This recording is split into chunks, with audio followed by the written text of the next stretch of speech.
If you think you're, playing it absolutely safe by choosing to only receive oral sex from a partner, Right. just because you're terrified of contracting a permanent incurable virus through, like, normal intercourse, Yeah. well, the mathematical models we are unpacking today actually prove that your risk is, statistically speaking, about 5 times higher. Welcome to the deep dive. Yeah, it's honestly the ultimate paradox of human intuition versus epidemiological math, because what feels incredibly safe to our brains is very often the exact mechanism that's driving an entire epidemic. Exactly. And we're getting right into it today. Our mission here is to completely cut through all the cultural stigma, the fear-mongering, the late-night internet panic, all of that generalized misinformation. Yeah, we really want to look exclusively at the pure, unfiltered statistical probabilities of transmission. Right.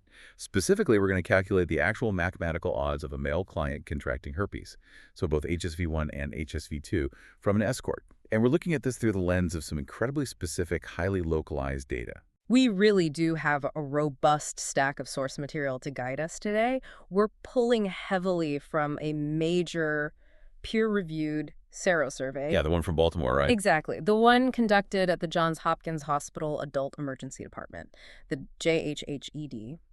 And alongside that, we have clinical transmission risk calculations and some very granular mathematical models. Those Python scripts, yeah. Right, Python scripts that literally project out cumulative risk timelines for both protected and unprotected sexual encounters. And I want to pause here for a second, because this Baltimore data gets incredibly specific. It breaks down prevalence rates by race, it looks at specific age brackets, and it literally maps out viral prevalence by individual zip codes in the inner city. It does. It even contrasts that with out-of-state travelers. Yeah, so I want to remind you, the listener, right at the top of this deep dive, we aren't here to make moral judgments, right? Or any broad social commentary. We're literally just acting as your calculators today. We're strictly unpacking the math exactly as it appears in the clinical research. We aren't taking sides or endorsing any societal viewpoints. We're just looking at the biological and statistical reality.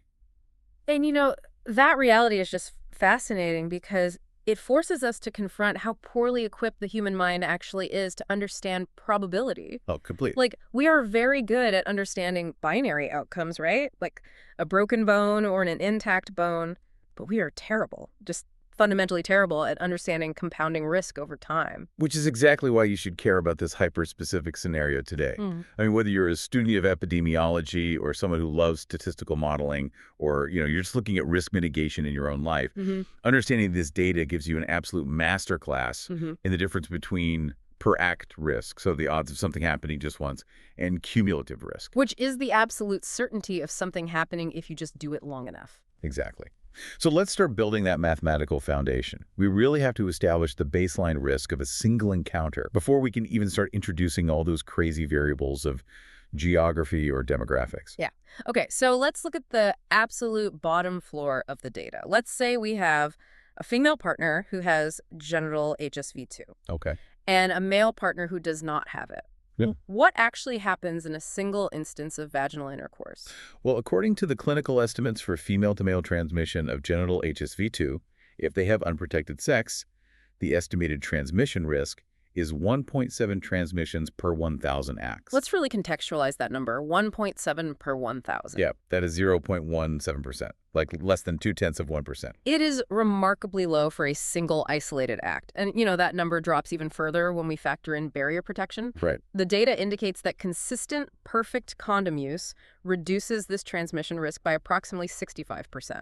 Okay, so running that math in my head, or, well, on paper, 1.7 multiplied by a 65% reduction, that brings the protected per act risk down to roughly 0.595 transmissions per 1,000 acts. Yeah, so let's visualize what that actually means in the real world. Yeah. Based purely on these clinical estimates, if a woman with confirmed HSV-2 has sex 1,000 times with a male partner. 1,000 times, wow. Right, and a condom is used perfectly every single time from start to finish. Statistically speaking, approximately 0.6 men would become infected. Less than one guy.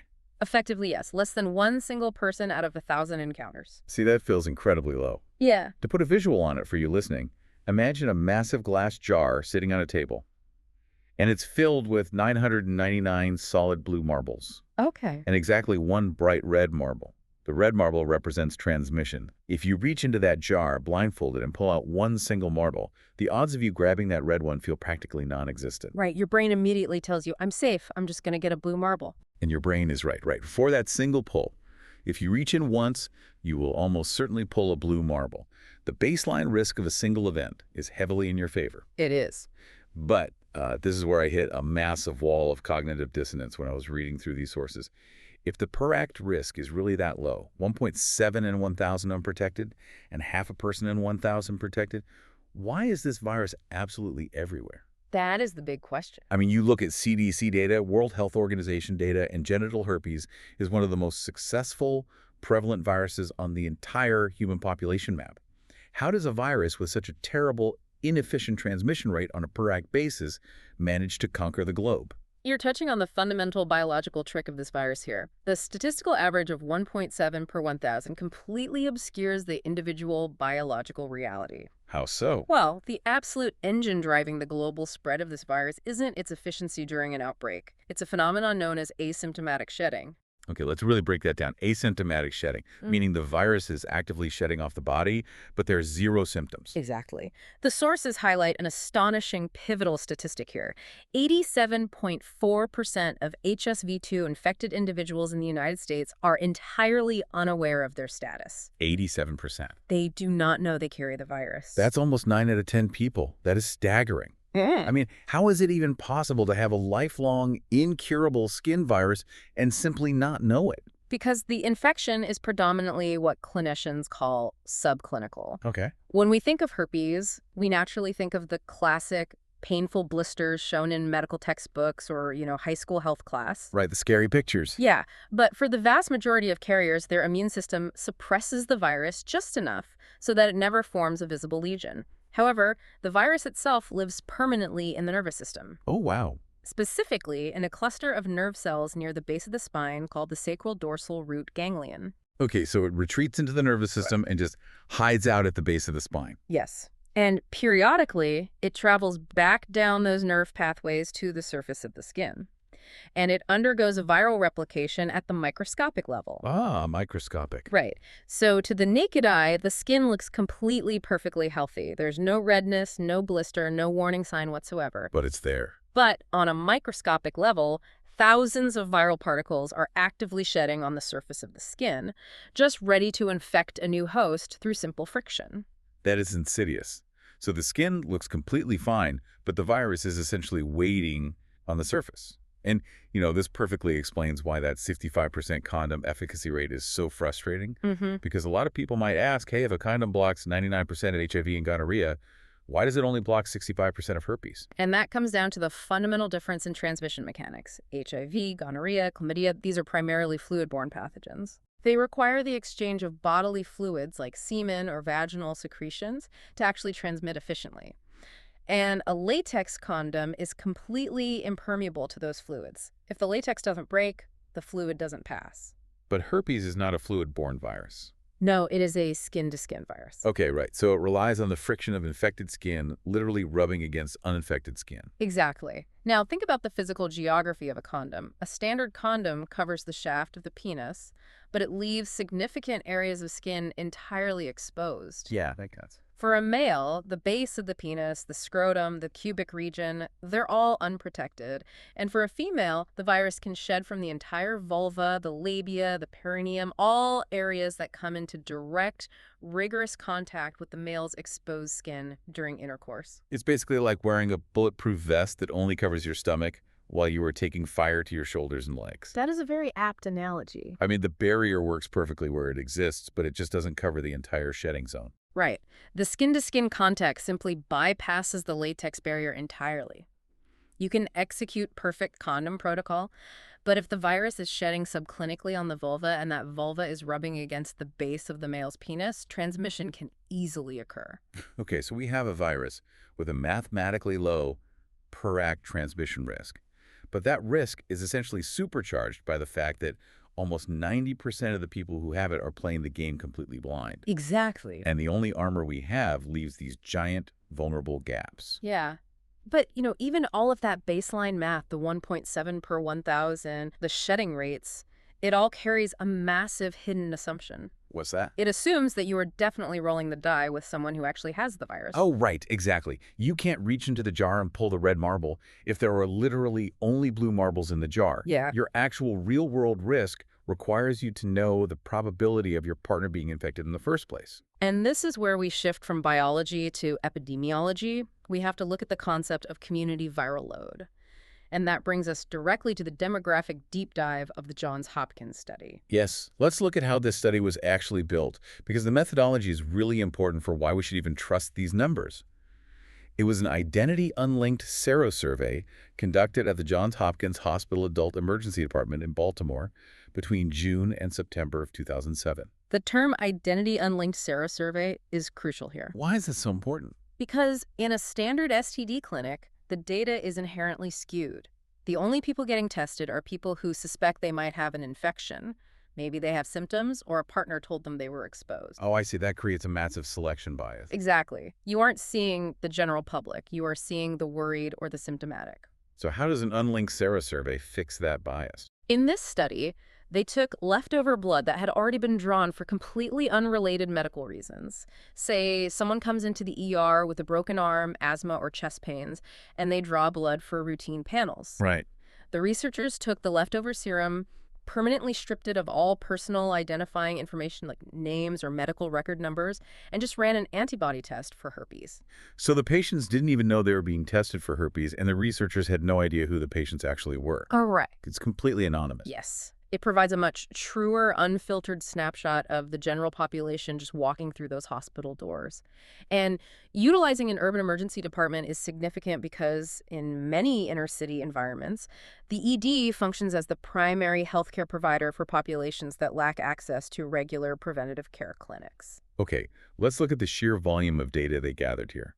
They tested 3,408 individual serum samples. What was the top-line overall prevalence?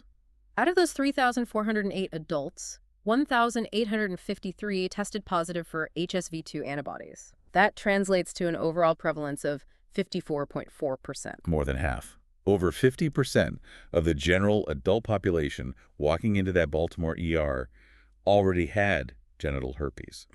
And just to ground that number for you listening, the study references the national U.S. average, which is measured by the National Health and Nutrition Examination Survey, NAHEs.